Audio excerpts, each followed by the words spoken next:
Hello and welcome back to B&J's Little Farm. We are reading Wings of a Dream and we are on chapter 15. I'm going to wait just a few minutes and see if anybody pops in.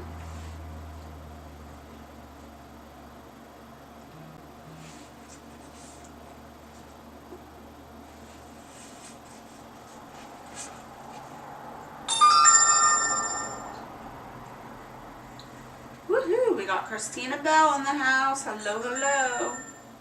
Forgot to mute my YouTube side of things.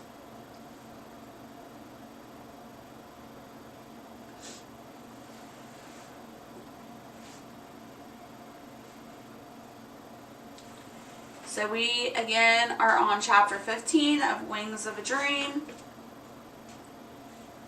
And I guess I'll go ahead and get started. I stuck my foot between the door and the door frame. What do you mean? I could only see a sliver of his tortured face. Just what I said, child. The fever's got a hold of me. Go on. Do the best you can. Hey, Dr. Oddity. Good to see you. Can you guys hear me okay? Give me a 5x5 if you can hear me all right. But I haven't come about the flu. Dan's fallen down the stairs and cut his head. It's bleeding. His head moved back and forth but barely. Wash it good. Sew it up if you need to. A heavy sigh. Wait here. I'll give you some iodine to smear on it too. Thank you, Dr. Oddity. He pushed the door until it inched my foot back and clicked shut. I paced the small porch. I had to get back to Dan. I had already been gone too long. The sky still cried its steady tears, but at least I could see beyond the curtain of the rain now. The door cracked open. Unsteady fingers thrust a small bottle into my hands. The door shut before I could voice any apprehension or appreciation. I plunged back into the muddy track that ran out of town. Slipping, sliding, sinking, covered in mud, I reached the yard. Then the kitchen door, calling for a blanket and a change of clothes. The blanket came first. The bleeding stopped just after you left, Ollie told me, and I put the towel in there to soak. She pointed to the bucket on the porch. You did good, honey. Now watch over the boys while I get changed. I moved around to the side porch. Only the downstairs bedroom window had a view of me here. The empty room with the door that remained shut, huddling near the house, I peeled my dress and underclothes from my body and wrapped the clean blanket under my arms. In spite of the chill, it felt good to be dry. I leaned over a bit, gathered my hair in my hands and squeezed. Water splattered against the boards of the porch. Beautiful day, ain't it? Mr. Culpepper's rumbly laugh followed. I pressed myself flat against the side of the house, heaving for a breath as I crunched the blanket more tightly across my chest. One bare foot tried to cover the other. My naked arms had nowhere to hide. How long had he been there? What had he seen? I groaned, refusing to even glance toward the road. The mailman's good-natured, I don't even know what that word is, Shartle, faded into the distance. I'd been seen wearing nothing but an old blanket, and Dan's head still needed mending. But then I realized what Mr. Culpepper's presence meant. We had mail. Tears snaked down my face as I shook with laughter I couldn't hold inside. You okay? Ollie handed me a clean underclothes as well as what must have been one of her mother's calico work dresses. I'm fine. I giggled out more laughter as I dressed. It didn't matter how hard I tried. I'd never be the lady Mama desired me to be. I checked Dan's head again. The gash didn't look as horrific now. James, why don't you run out and get our mail? And for heaven's sakes, carry an umbrella. He darted for the door. I had no illusions that he'd come back dry. I just needed him out of the way while I doused Dan's gash with iodine. Hold Ollie's hand, Dan. Squeeze as hard as you want. This won't hurt much. I held my breath as I dabbed the medicine on the top of his gash. Dan howled like a tomcat, with his tail tucked between a wagon wheel. I looked up for a split second, and James skidded to a stop just inside the kitchen, his face voided all color. Envelopes fell from his hand as he bolted from the house. James! My voice followed him, but my legs couldn't. Not until I finished with Dan. Dan whimpered. I dried my hands, wiped Dan's tears, and started out the door to find James. Then my foot rustled one of the letters. I stooped down to pick it up. My hand trembled as I scurried to find the others that I had scattered. My treasure hunt produced 2 more. I fanned them out like playing cards. 1 from Daddy, 1 from Frank, and 1 from Arthur. Hold these. I handed them to Ollie. 1 from Daddy? Her squeal followed me as I dashed out the door, careful to lift my clean skirt above the mud and keep the umbrella directly over my head. If I knew James at all by now, he'd have buried himself in a haystack, probably with his hind end sticking out. I whistled my way into the barn, my nose wrinkling at the smell of the moist hay and manure. Come out wherever you are, I sang out as if we played a game of hide and seek. Sure enough, a chubby leg disappeared into a wall of hay. I reached in and pulled out my little man, his dirty face streaked with tears. Is he dead? He asked, his bottom lip trembling. I wrapped my arms around him and placed him in my arms around my waist. Not that he required much encouragement to cling to me. He's all better now, James. I'm so glad I didn't kill him. His wail filled the barn, startling old Bob and the mules to bellowing too. A chuckle escaped me as I tipped his head back. You come and see just how fine he is. He blinked up at me, as if weighing the truth of my words. A slow grin lit his face. I gave his behind a pat. He didn't need any other encouragement. His little legs plowed through mud as deep as his knees until he reached the house. Now, Rebecca, read it now. Ollie pulled me towards the parlor, James jumping up and down beside her, Dan limping along behind, as if it were his legs that hurt and not his head. Hush, you'll wake the baby. I let go of Ollie's hand and picked up Dan instead.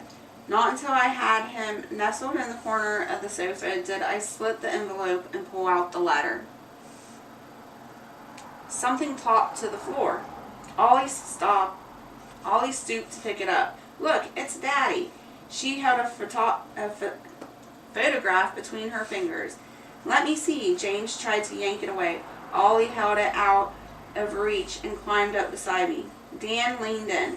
James hoisted himself over the back of the sofa, his hands on my shoulders for balance. A blurry photograph, 3 uniformed men beside a bridge. Their faces too far from the camera to make out clearly, but they all looked young, more like Will's age than Barney Graves. My heart pounded in my eyes. Which one's your daddy? Ollie pointed. The middle one. The one with his arms draped over the shoulders of the other 2. The one with the sullen face. You sure, Ollie?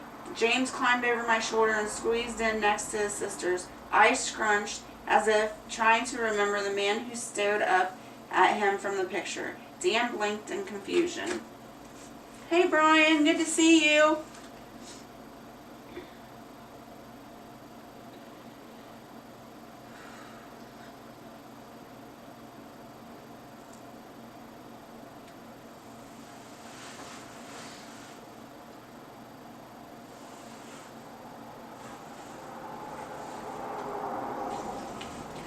folded the sheet of paper and took a deep breath. The children quieted. I skimmed past his greeting to my aunt. Ollie Elizabeth, be good for Miss Ada. I expect you to help her and not to boss your brothers around. Take care of Janie too. I'm praying that you will grow into as fine as a woman as your mama was. James, don't try to split the wood by yourself. You scared Miss Ada near to death. Let someone else do that for now. Others will help out. A real man knows when to let others help. Dan, I'm counting on you to grow big and strong so you can help plant in the spring. I'll need you and your brother both when I get home. My Janie, I can't wait to meet you. How you must have grown up already. But please, don't get too big for your daddy to hold you.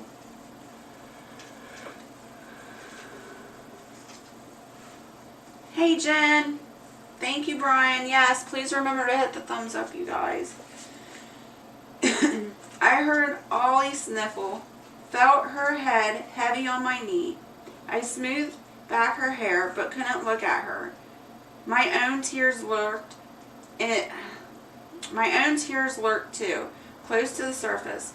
Instead, I slid the picture and let her back into the envelope and cleared the bottled tears from my throat. Let's go to bed. It's been a long day. No one protested, not even a whine, and their silent grief unnerved me.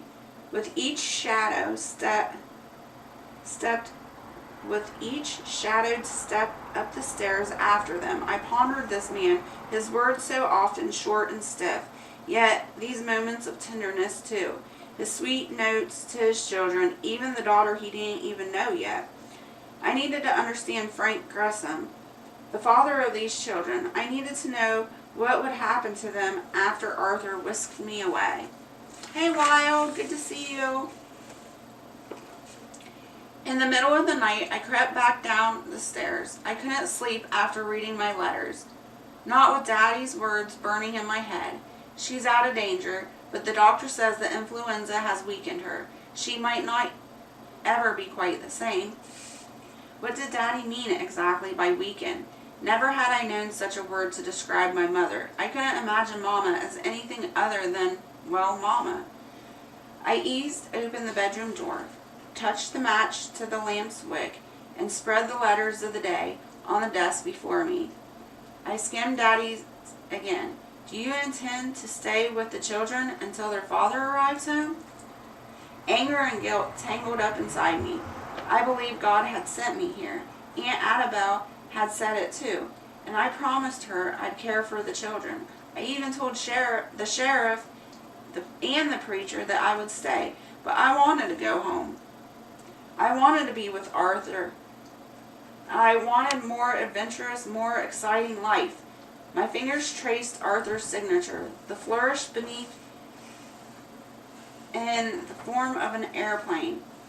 He hadn't asked me to come to him, hadn't mentioned seeing me at all, just detailed his boredom with the quarantine.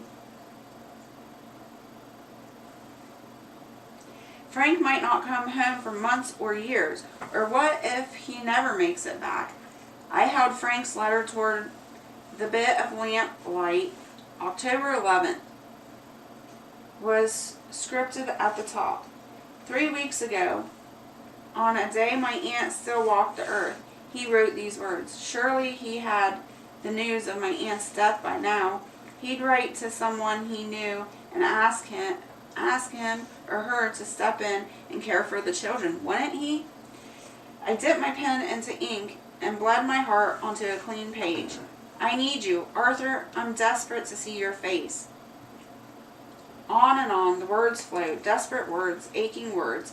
I wrote until they stopped. Then I pulled the lamp closer and read over my letter. In one motion, I swept the paper into my hand, wadded it into a ball, and tossed it onto the floor. I drew out a clean sheet, but the right words couldn't come. Only petty, empty words that sounded like a spoiled child. Maybe I ought to write to maybe I oughtn't write to Arthur yet. As soon as they lifted the quarantine at Camp Dick, he would come in person. I felt for sure. He didn't mention it so as not to raise my hopes, or perhaps he intended to surprise me with a visit. But if I couldn't write to Arthur, I had to write someone. Almost of its own accord, my pen addressed a letter to Frank Gresham. I poured out the stories of Aunt Annabelle's funeral, Dan's head injury, James's nightmares. I asked what to do with the field and the livestock and the garden for the winter. I assured him of the children's health. Finally, I folded the letter into an envelope, but it wouldn't reach the mail train until tomorrow. Crossing the ocean would take weeks. Well, if Arthur came for me before Frank replied. What if Arthur came for me before Frank replied? I imagined one situation after another, but no matter which way, I thought things out. I knew I couldn't leave the children without knowing their father hovered close at hand. We are on chapter 16. 2 days after my letter to Frank disappeared from the mailbox, I splurged with the white flour and baking powder, my rolling pin slamming into a slab of biscuit dough. Thud, roll, again and again. Every frustration pounded the dough flat. Then a knock rattled the kitchen door. A knock rattled the kitchen door. My hand jumped to my chest as I huffed out air. Madame done that same thing 10,000 times when we burst in the kitchen and startled her from her task. A stout woman opened the door and chuckled as she lifted a Granham-covered basket into the air. I thought y'all might like some sweets we had sitting by. I wiped my hands on my apron before reaching out to accept the stranger's offer. Thank you very much. I'm Irene Latham. I expect you met my husband. Oh, yes, ma'am. He said you'd be helping out with the sick. I stepped backwards, anxious to put some distance between us. She shrugged. I've done what I could. For many, that wasn't enough. Took some so quick, like your aunt. Her eyes went misty. I'll miss Annabelle. She was a good friend, but at least I have the comfort of knowing I'll see her again. Her gaze lifted towards heaven. It seemed a sincere gesture of friendship, not a showy display of pity. I liked this woman immediately, and in the moment I wished I would have had more time to get to know Annabelle. I believe we would have been friends, not just family. Please sit down. I pulled a golden crusted pie from the basket before positioning the coffee pot on the burner. Where's the children? Miss Latham glanced about. Ollie's giving a tea party in the barn, and Janie's napping. I gave her a guilty smile. I needed a little peace and quiet. Of course you did. Her laughter trilled through the room as she patted my head. A young thing like you isn't used to the chaos of children at her skirts all day long. Her eyes danced as a grin stretched her full lips. Though, by your age, I had two myself. But at least you haven't wanted for company. I hear our sheriff has been quite attentive. Hey, Vermont, good to see you. My face burned as I turned to pour our coffee. Just like in Downingtown, everyone knew everyone else's business around here. But did they know I was plotting my way out of this town? I set cups of coffee on the table, deciding to ignore her insinuation. When I came to take care of Aunt Annabelle, I had no idea she had charge of 4 children. I hadn't had much experience with children before now. Seems like we've had a crisis every day I've been here. I plopped onto the bench at the table. Tell me what's happened, Miss Latham lifted her cup to her lips, eyes full of concern. So I told her about Dan's cut head and Mr. Culpepper's coming by while I was dressing on the porch, and even her husband catching me in my night clothes.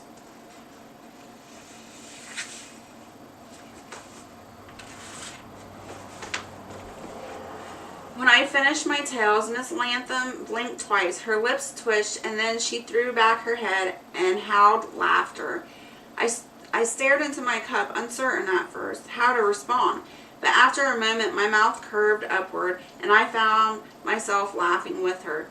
And oh, how good it felt, not just to laugh with someone. Arthur had made me laugh. I missed that. The boys are quite a handful, Miss Latham wiped tears from her eyes as she shook her head, but at least Ollie Elizabeth's a help. I told your aunt she had the patience of a saint with them. I wasn't sure I quite agreed with her about Ollie not being a handful, but I pushed that thought aside. Greedy for information about these kids and this place. Can you tell me a little more about their mother? The humor left Mrs. Latham's face. She sipped her coffee, her eyes staring holes into the table. I'm sorry, I shouldn't. Miss Latham reached out and clasped my fingers in hers. Yes, you should. It's just been such a trying time for everyone. So much loss, so much grief. She squeezed my hand and let it go, before pushing her empty cup away. More, I asked, she said. Please. Thankful for a task to do, I didn't hurry. By the time I returned a full cup to her, she seemed ready to talk again. Clara was a sickly thing. Honestly, I'm surprised she made it through 3 deliveries.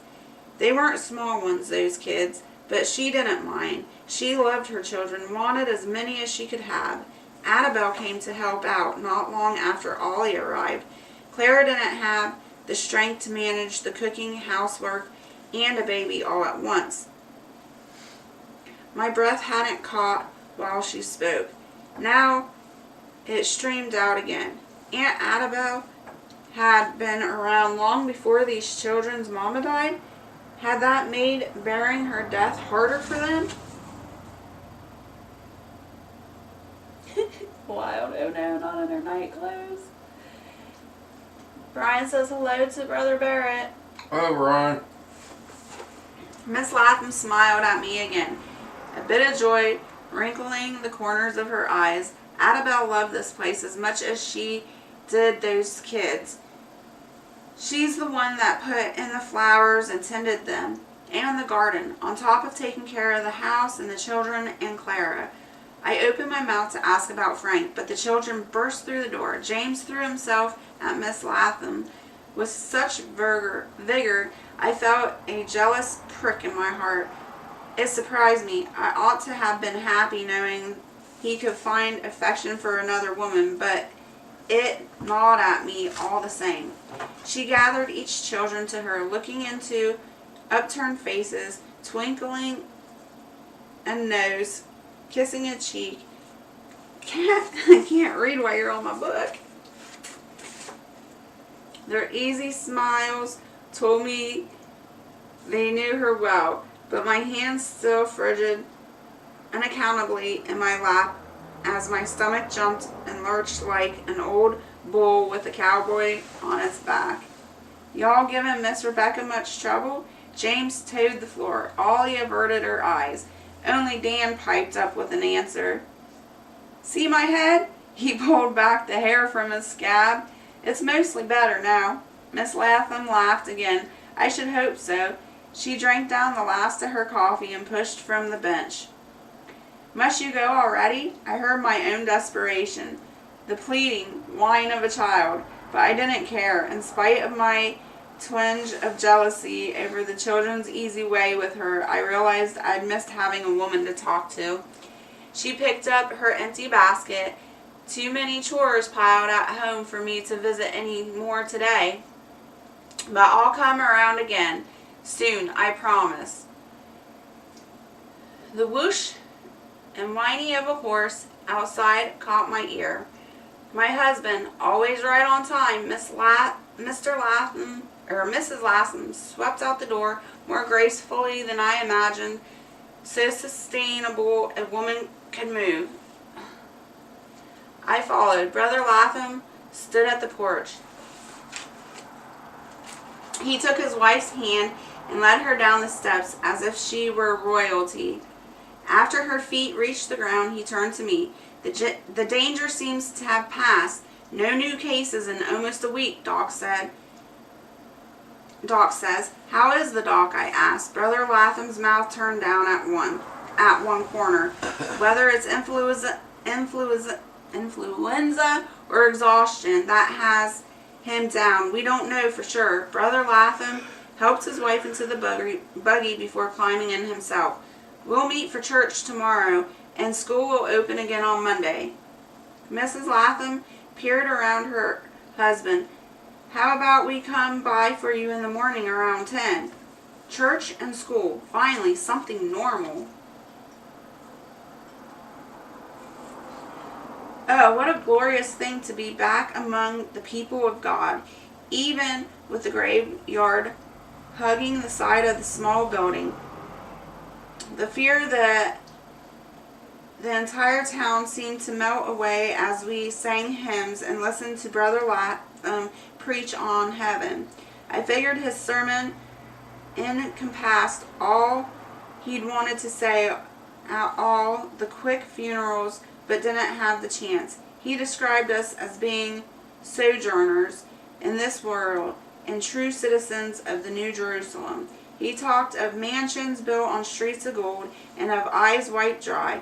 I tried to picture my aunt there, singing with the angels, a smile fixed on her face as she beheld the throne of God. But as pretty and peaceful a picture as he painted, it still didn't make me want to go there anytime soon. I had my life to live first, my life with Arthur. I hugged the thought to myself as we bowed our heads to pray, asking God to be with Mama and Will and to bring Arthur to me soon. The woman spread dinner on the grounds between service. I hated that Mrs. Latham hadn't told me to bring something. She just patted my head and laughed, told me there would be plenty more times I could help. Once the children and the men had eaten their fill, the women settled down around a plank table, enjoying the warm afternoon sun. Voices buzzed up and down the tables among young women and old. Obviously, they'd all missed contact with their friends during the battle with influenza. Tell me more about yourself, Miss Latham said. She seemed truly interested, so I told her about Mama's illness and Daddy's farm, about Downington and my soldier brother. Then her eyes took on a merry look. What about your beau? Is he back home or over there? Not back home. I ducked my head like a shy schoolgirl. She coaxed Arthur from me with more questions. I recounted his dreams of flying and living in a big city, but also the corn silk hair that waved above blue eyes, the face that beamed with pleasure at most everything. I stopped before I told her about his lips, how they pressed into mine, how I relived the warmth of them every night before I fall asleep. But I think she knew anyway. When she raised her eyebrows and laughed, I looked away. Sure, she could read my mind. So I changed the subject to Frank Gresham. Why did he go off to fight? Surely his age could have kept him here, especially with a sickly wife and small children. She motioned me to follow her from the table, which I did. We sorted her dishes into a pile for her boys to load back into their wagon. He's not as old as you might expect, she said as we worked.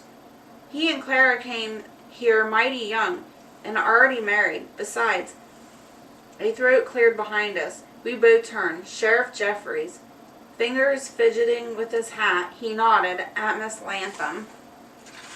And then his gaze locked on me. Would you care to take a walk before the evening service, Rebecca? I looked past him toward the group of children playing tag, then to the babies, Janie included, asleep on the blanket in the shade under the watchful eye of a gray-haired lady. I think I'd better stay near for the children. Of course, the children. A faint blush spread across his cheeks, as if he had forgotten my purpose here. Another time, then? He settled his hat back on his head and strode away without giving me a chance to reply. I glanced at Miss Latham. My face heated at the merriment in her eyes. Miss Latham, she patted my head, called me Irene. Call me Irene, honey. You're plenty old enough, and we're friends, aren't we? I pressed my hand to my chest as tears filled my eyes. Friends? I really had a friend here, and an older friend at that. It made me feel grown up, even more than caring for the children did. Thank you, Irene. Alright, you guys, that was chapter 16. We did 15 and 16 tonight. And next Saturday we will be on chapter 17 and 18. I hope you enjoyed.